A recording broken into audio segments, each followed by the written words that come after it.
Hey guys, what's up? It's Charlie here, and today we're going to be looking at survival myths that could get you killed. But one tip that won't harm you is to subscribe and press the notification bell too. Coming up first, we have sucking out venom.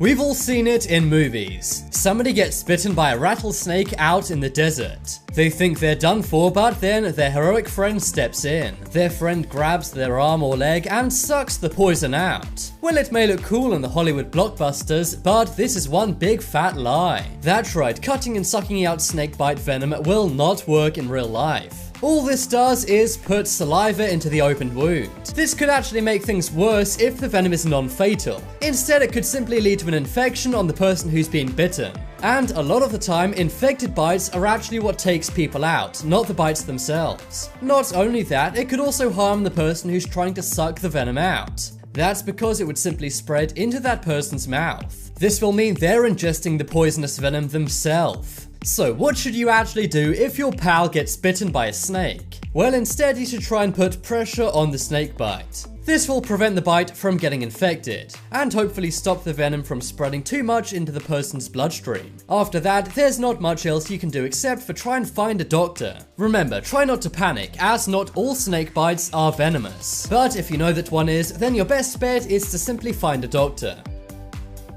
Next up is cave shelter.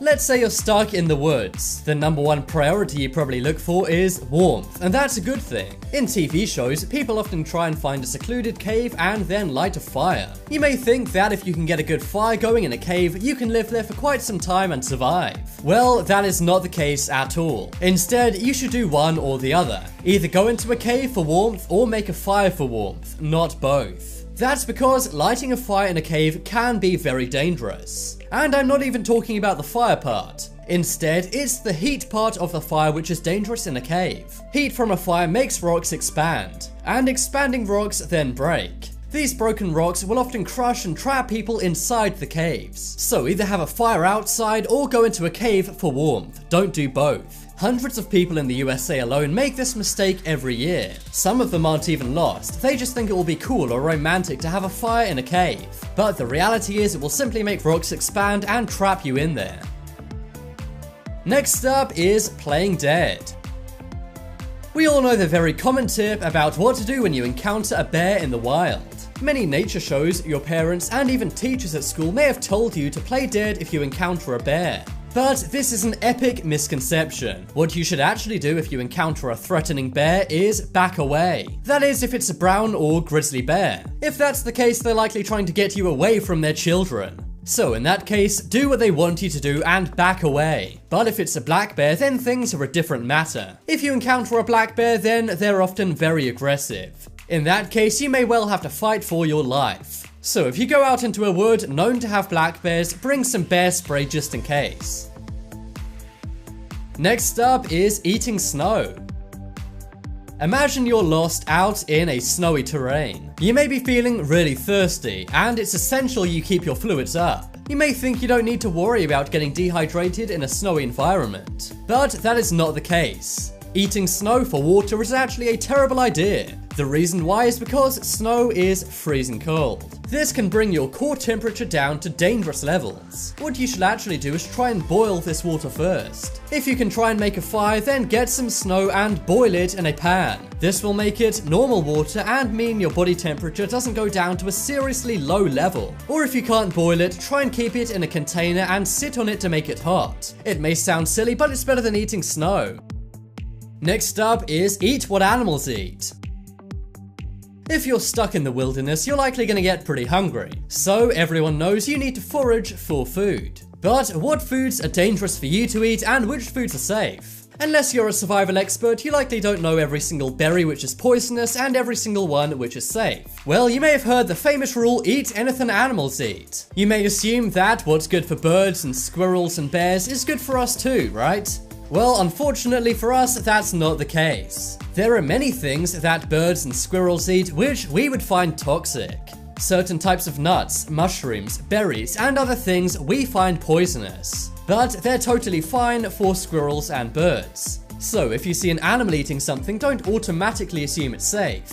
Instead, collect it just in case, but don't eat it unless you're sure it's safe. Then only eat these potentially toxic things if you really need to. Otherwise, you could be risking your life for no reason. Next up is drinking pee.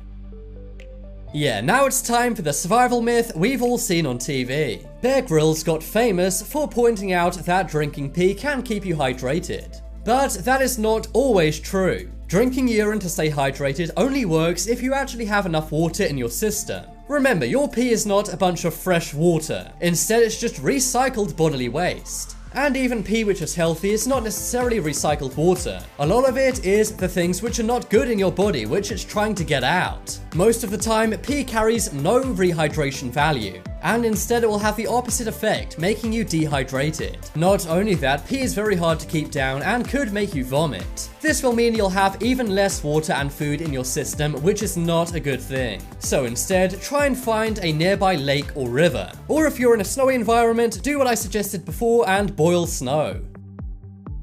Next up, we have wet matches.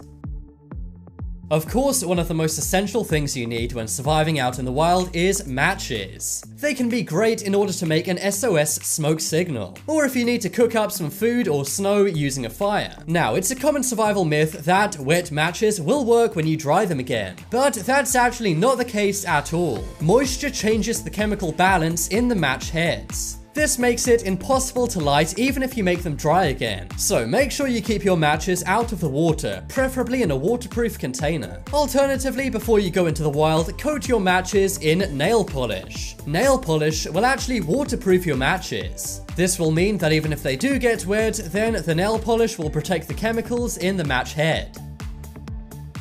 Next up is drink seawater. Let's say your boat crashes and you have to escape in a lifeboat. You may not have many water supplies around. So the obvious thing to do may be to drink seawater. Well, believe it or not, that would be the worst thing you could possibly do. Remember, seawater is salted. This means it will make you even more dehydrated rather than quench your dehydration. Instead, you should try and rely on the water purification tablets most lifeboats have. The same goes for if you're out lost in the desert. You may find what is known as a dry lake, which is a lake in a desert. But oftentimes, these dry lakes will have salt water. If you're able to make a fire, you can actually boil the salt out of salt water. This will make purified water that you can normally drink. But remember, although it seems obvious, drinking seawater can be fatal. Tips that may one day save your life. Coming up first, we have spider bites. So spiders are many people's biggest fear. And there's no shame in that because some really are pretty dangerous. But how can you tell which spiders are dangerous and which aren't? Well, really, unless you have an extensive insect knowledge, there's no way. There are thousands of types of spiders, so it's impossible to know all the poisonous ones and all the safe ones. But if you get bitten by a spider, you can learn the difference between a dangerous bite and a safe bite. If you can see 2 holes in your skin after getting a spider bite, then this means it will be pretty harmless. Unless you have some kind of spider allergy, then you should be totally fine. But with a venomous spider, things are a different story. If you get bitten by a spider and see 1 large hole, then it's time to panic. You should also see red swelling around this hole on your arm or wherever you get bit. This will also cause immediate pain and will spread to other areas of your body like your chest. But guys, you can often use this bite rule to find out which spider bites are safe and which ones are not. Next up is chapstick scratches. So chapstick is very useful for many things. First off, it can prevent your lips from being chapped. This can be handy in the wilderness and cold weather, but let's say you're camping out in the wild and you get a scrape. Normally that wouldn't be a big deal, but if you're camping outside or in the woods, it's a big chance it will get infected. Well guys, a simple lip balm or chapstick can help seal up cuts and scrapes. All you need to do is apply it onto the scrape and it should heal it much faster. It will also prevent a lot of dirt getting into it, which reduces your chance of infections. It's funny to think that a simple chapstick could save your life. Next up is SOS signals. So let's say you get lost somewhere and you can't find your bearings. Instead of wasting time and energy trekking around and trying to find a way out of your situation, it's best to cause a signal. Often an emergency signal which can be seen from far away is the most effective way to escape a dangerous place. One good way to do this is using a smoke signal. This can be made by using fresh pine and spruce leaves. But if you're unable to make a fire to make a smoke signal, there are some other things you can use. If you use reflective materials, that also works very well. This could be the rearview mirror of a car, CDs, metal, or even your jewelry. All of this stuff causes reflections in light and can be used to make an SOS signal. Next up is fake police. So there's been a phenomenon going around recently about fake police. Oftentimes when people are trying to take someone, they want to establish some kind of trust. And what could be more trustworthy than a policeman? If you're a young kid and a policeman tells you to come with him, you're likely going to do it. But one thing kids should always know is what a police officer will actually ask them. And if you're parents, make sure to pass this info on to your kids. If a police officer comes up to a child and says, "Come with me to the police station," then that's a bad sign. The protocol is actually to ask them, "Where are your parents?" They will then try and help the kid locate their parents instead of just taking them to the police station. Many times, people who try and take children will actually dress up like police. They then gain the trust of the kids and then take them. So guys, be wary of fake police officers. Next up is snake bites. So we've already learned the difference between a dangerous spider bite and a safe spider bite. Well, now it's time to learn the same thing for snakes. After all, there are some very dangerous types of snakes which can take someone's life instantly. Well guys, there are actually 3 things you need to look at on a snake before deciding whether it's venomous or not. The first thing you need to look at is its body scales. If the snake is non-venomous, then it will have a double row of scales that overlap onto each other. However, poisonous snakes will have one single row of scales. Another thing to look at is their eyes. If the snake is not dangerous, it will have round pupils. But dangerous snakes have elongated pupils which are similar to a cat's. And finally, if it's too late and you've already been bitten, you can look at the bite marks. If it's non-venomous, then it will leave a double set of teeth, kind of like if we bit into something. But if it's a poisonous snake, in the bite will be 2 large holes. This is where the poison has gone into your body and you need to get to an emergency room right away. Next up is clothing stuffing. So let's say you get lost in the wilderness. It's getting cold, which is always a bad sign. Well, to keep you insulated, you can actually use what's around you. Simply pick some grass and branches from trees and stuff it into your clothing. This will act as insulation and actually warm you up a lot. In some places like woods and deserts, the temperature really drops in the afternoon and at night. So guys, to warm up, make sure you stuff your clothing with branches, grass and leaves. Next up is toothpaste bites. So for this one, we're not looking at anything dangerous like a poisonous snake or spider bite. Instead, we're going to look at something annoying, that is an insect bite. Insect bites can be very annoying and be very itchy, but if you use toothpaste and put it over the bite, that can actually reduce itching. But make sure the toothpaste you use contains menthol, which most do. Not only will it reduce your itchiness, it will also help reduce swelling and redness. Next up is insect herbs. So let's say you don't want to get bitten at all. Well guys, to keep undesirable insects like mosquitoes and flies away, then you can do this simple trick. Simply grab some herbs, whether it be thyme, mint or lavender, and then burn them. You can either burn them on a campfire or just use a match. This scent will actually repel insects and keep you from getting bitten. This is great for if you're in the wilderness camping, or if you're just having a barbecue one night in your backyard and you want to keep those mosquitoes and flies out of there. And finally, the last tip which will help you survive is crayon fire. When it comes to things you might want to take camping, a crayon would not be top of your list. But guys, it really should be. That is because they're very flammable. Crayons can actually burn for up to 30 minutes. This not only helps you start other fires, it also provides light and heat. Crayons are made of wax like a candle, so really it's one small and very efficient candle. And if you add a crayon on fire to some twigs and branches and leaves, it can make a nice big bonfire. Yeah, 13 tips to keep your home safe. Coming in at number 13, we have phone trick. When you go out, you likely leave your landline on answer phone. But of course, if someone calls it, it's still going to ring even if you're not there. That's why you should always turn your phone's volume down before you go out. But why is this? Well, it's all to do with a trick many burglars are now using. What they do is they call your home phone. They can get this from many public records which list your address and your home phone number. They'll then wait, hear the phone ringing, and then when no one answers, they'll know that no one's home and they break in. However, if you mute the sound or lower it when you're not in, this will confuse a burglar. That's because when they call your phone, they won't hear any sound. They may think that maybe you picked up the phone and then put it back down, or they may think something else. The point is, they'll be very confused and may not want to break in. Many burglars want to limit their risk, so they may just move on if they don't hear the phone ring. Otherwise, they may think you're still in even if you don't pick up the phone. So make sure to lower your phone's volume or mute it next time you go out. Next up is hiding valuables. So you may think this is very obvious and you likely do it when you leave your home, but there are some ways to hide valuables that no one's ever seen before. If you have expensive jewelry and you'll be out of your house for a long time, you could wrap it up in a clean diaper. No burglar's going to risk opening up a diaper, so put all your valuables in there and then wrap it up, putting it somewhere safe. Another thing you could do is clear out a jar of rice and then put your valuables in there.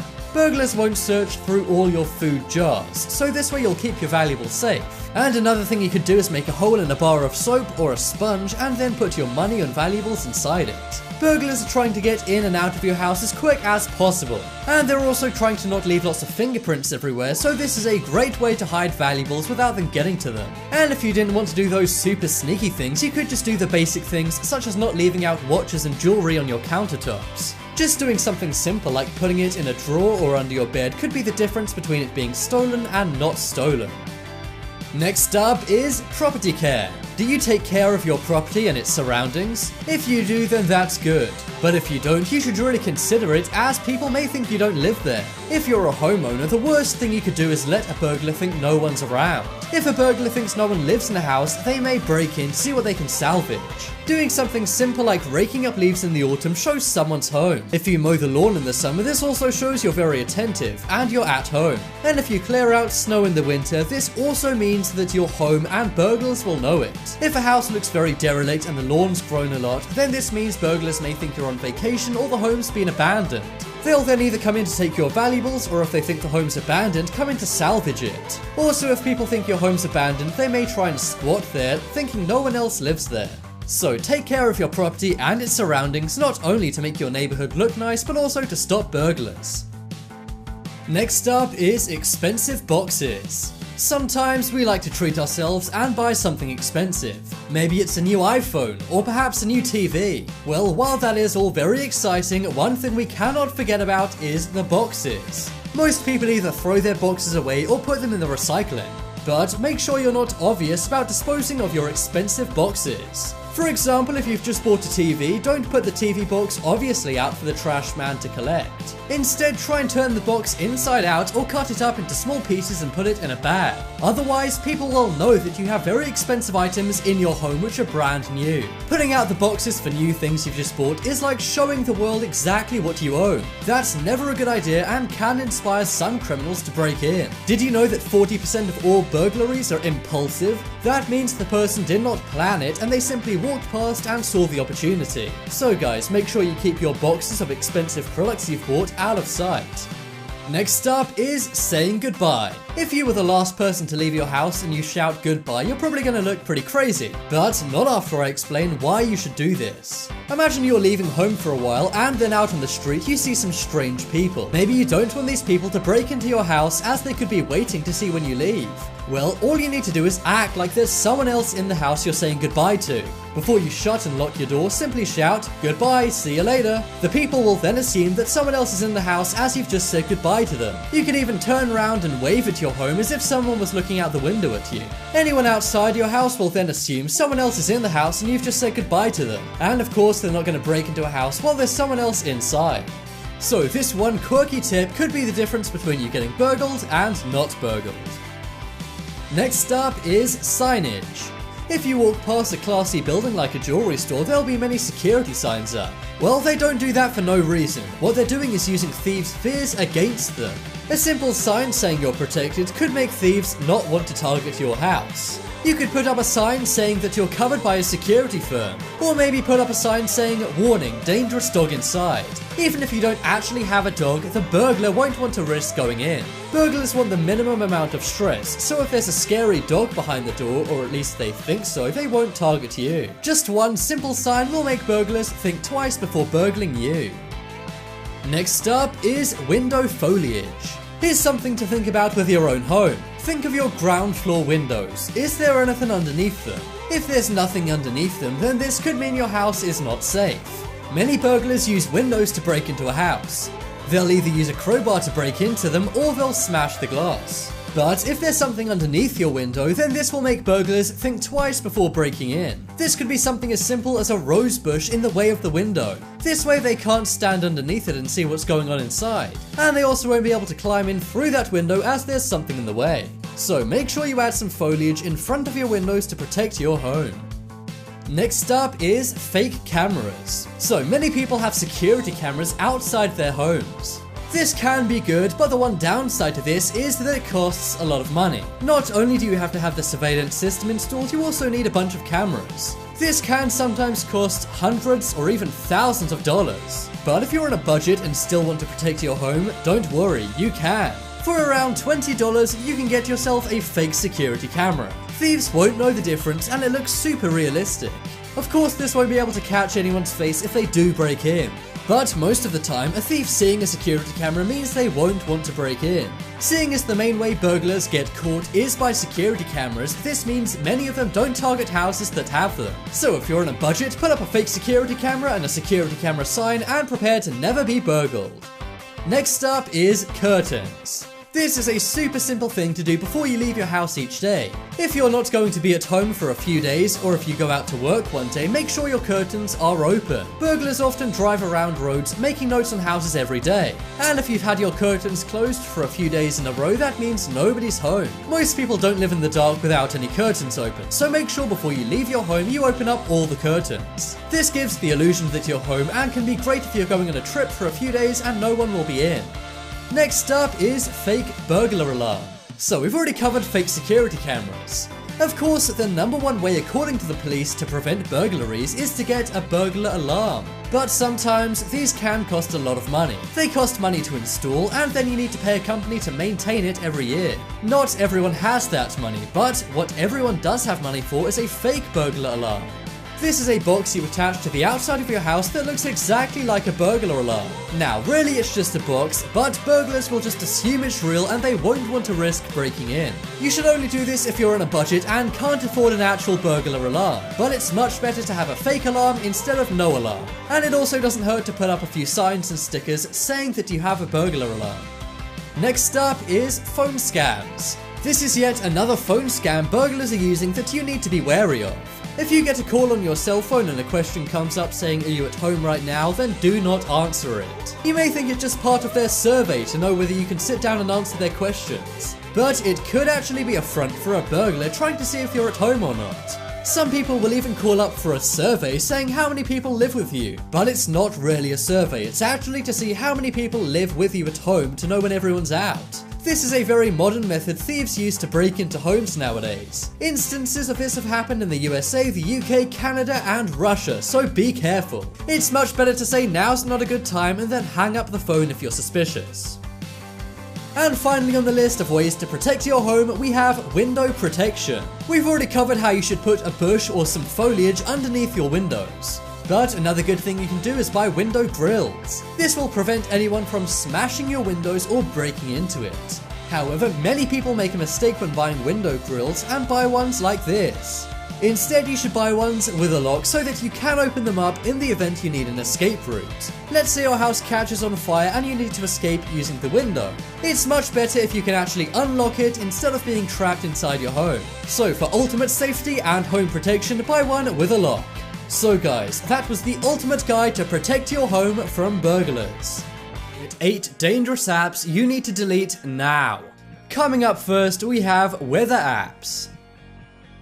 Weather apps are a kind of app which is super popular, but some weather apps, especially ones on Android, often contain a lot of viruses. Years ago, weather apps were super popular. Your phone likely does come with a weather app, but it's pretty basic. That's why many people downloaded various different kinds of weather apps. However, it turned out many of these weather apps actually contained many viruses and things called Trojans. Because mainly older people download weather apps, these app developers thought no one would notice. But obviously people did notice when they realized money going out of their bank accounts. That's because some of these weather apps actually have a Trojan in them. This is basically something that records every single key you press on your keypad. That means whenever you're entering in passwords or credit card info, the app sees this. This information was then sent to the very dodgy developers of these apps, and then they stole a lot of money. One of the most popular apps was called Good Weather, but according to We Live Security, this turned out to be a malicious app that stole information of users. So make sure you only download legit weather apps and don't download ones which have viruses. Next up is Unknown Antivirus.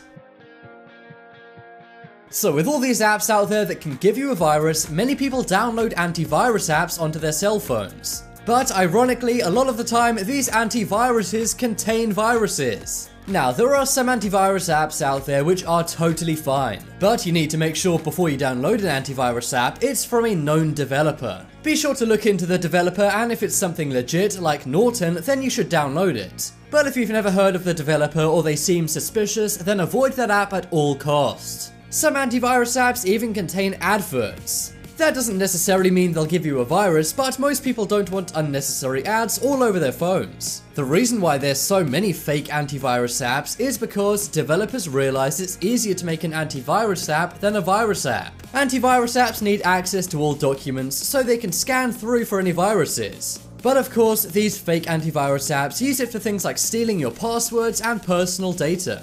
And in some cases, these fake antivirus apps have even completely locked the phone. This means the person who uses the phone cannot access it. However, someone else can remotely access it and pretty much take over your phone.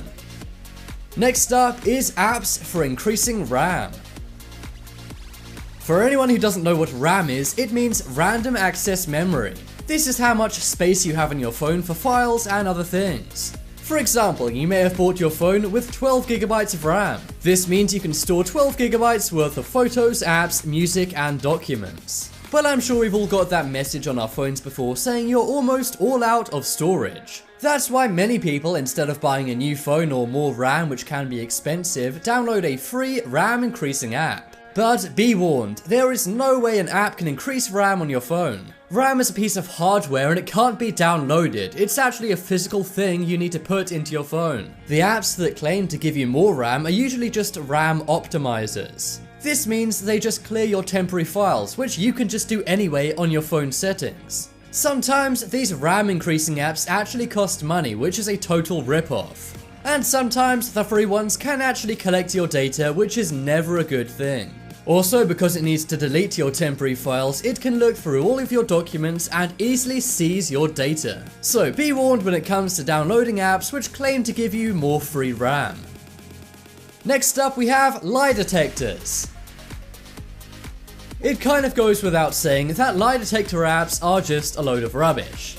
Maybe you can just use them for fun and pretend like it works, and that is why most people download them. But the dangerous thing about these apps isn't that they don't actually work. Instead, it's been found that these apps dramatically shorten your battery life. These apps can easily track things like your location or other things in the background and are always on. Most of these app developers don't make too much money just from you downloading a free app. That's why they do things like collect your data sometimes and sell the data to make money. Obviously, this is not the case with every lie detector app, but be warned before downloading one. If it asks you for access like things to your personal contacts and other information, then don't download it. Chances are they just want your info and your data to sell. Also, they take up tons of battery space, so be wary before downloading a lie detector app. Next up is social media. When I say you shouldn't have social media apps on your phone, I'm not telling you to go delete Facebook, Instagram, and other fun apps. But oftentimes, you may have the wrong kind of app for what you need. Some social media apps like Facebook take up a lot of battery space and storage. That's because there's so much stuff on the app and it often does run in the background. But don't worry, because many developers actually make a light version of their apps. It's much better to download the light version of many social media apps. This light version not only saves your battery life, but it also costs less money. Let's say you're browsing out and about on 3G. These light apps take up way less data from your phone, which saves you money as well as battery life. This is the case for most social media apps, so just make sure you download the right ones and you'll save battery life and money. Next up is built-in browsers. When you first open up your brand new cell phone, you likely have some internet browsers built in. But these browsers are often not very good. Browsers which are built right into phones are usually very slow and not very popular. It's like using Internet Explorer after getting a PC. Most people download something like Chrome or Firefox instead. Well, that's the exact same on your cell phone, whether it's an iPhone or an Android. You can download an app like the Google Chrome app and it makes for a much better browsing experience. Unlike Google Chrome, these built-in browsers have no protection from data interception. This means people can hack and see what you're typing in very easily. And any information you put into that built-in browser is not necessarily secure. Not only that, they're also known for slowing down system performance and just not working very well and having very few features. So make sure when you buy a new phone you download a new browser and don't use the built-in one. Next up we have optimizers. Is your phone acting up or being really slow? You may be feeling down about this and then see an app saying, "We can clean your phone for free." Well, some things are too good to be true, unfortunately. Many apps which claim to be optimizers don't really optimize your phone at all. Instead, these apps often perform functions your phone can do anyway in its settings. That's stuff like clearing your phone's cache and unnecessary apps and programs. Pretty much every phone can just do this on its own without downloading any special apps. Ironically, many of these optimizer apps actually slow your phone down even more and also take up lots of battery space. And not only that, many of these optimizers have a lot of adverts in them too. So get ready to spend a few hours a day closing down tons of random ads that pop up all over your phone. And these apps can also easily collect personal data, so be warned when it comes to downloading optimizer apps. Coming up next is defragmentation apps.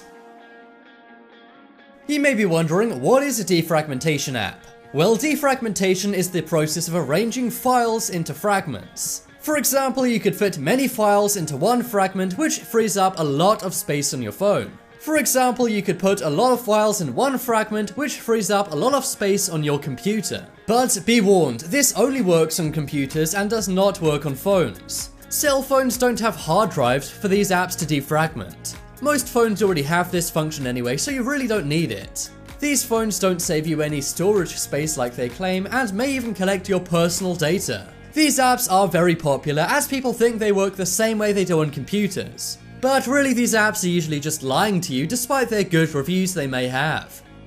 Next up is browsers with additional features.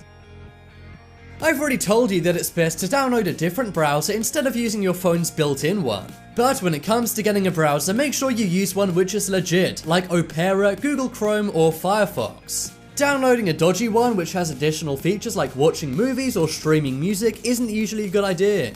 A lot of the time, these apps have many adverts, which is very annoying. A good browser shouldn't have tons of ads bombarding you all the time, so make sure you download one without ads. Not only that, because of the additional features, whether it be music, movies, or games, this can make your system very slow. Get ready for your battery life to go from 100 to 0 very fast. And not only, a lot of the time, these apps ask for lots and lots of permissions, including managing phone calls. This is obviously very unsecure, and it's best to avoid apps that ask for way too much access to your cell phone. Instead, download a browser which is legit and you know works well without any ads or dodgy features.